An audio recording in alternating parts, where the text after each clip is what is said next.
শিক্ষক দিবস উপলক্ষে আমি একটি কবিতা আবৃত্তি করে শোনাচ্ছি। তুমিও বলবে। কবি অভিক ঘোষ। ভালো মেয়ে ঠিক কাকে বলে জানো? ভালো ছেলে মানে কি? তুমিও বলবে সহজ প্রশ্ন, মাপকাঠি একটি। যে মেয়ে পেয়েছে অঙ্কে 100, যে ছেলে ভূগোলে সেরা, তারাই তো ভালো। সবাই বলছে হীরের টুকরো এরা। কাগজে ওদের ছবি ছাপা হয়, টিভিতে দেখায় মুখ। ওদের জন্য আমারও তো ভাই আনন্দে ভরে বুক। তবু কেন জানো তোমাকে বলছি, দেখে শুনে পাই ভয়। শুধু এত এত নম্বর পেলে ভালো ছেলে মেয়ে হয়? আচ্ছা ধরো না, যে মেয়ে পেয়েছে অঙ্কে অনেক কম, তার গান শুনে মুগ্ধ সবাই, হাততালি হরদম। ওই যে ছেলেটা পাশ করে গেছে এবারেও টেনে টুনে, বলবে কি ভাই আমরা অবাক ওর আবৃত্তি শুনে।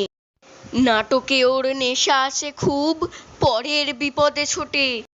পাড়ার তিন্নি বাংলায় নাকি 30 পেয়েছে মোটে। কিন্তু মেয়েটা খেলাধুলোতে 10 খানা গায়ে নামি। সত্যি বলো তো, তুমিও বলবে ওরা নয় কেউ দামি।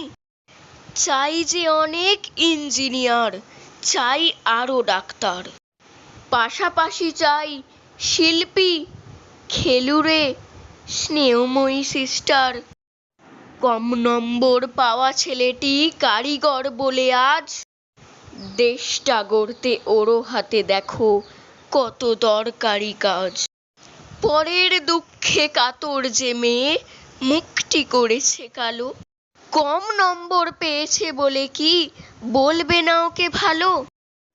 অভাবের টানে কলেজে পড়েনি, ছোট দরমার বাড়ি, তবুও ছেলেটা বাবা মাকে দেখে ভাড়াতে চালায় গাড়ি।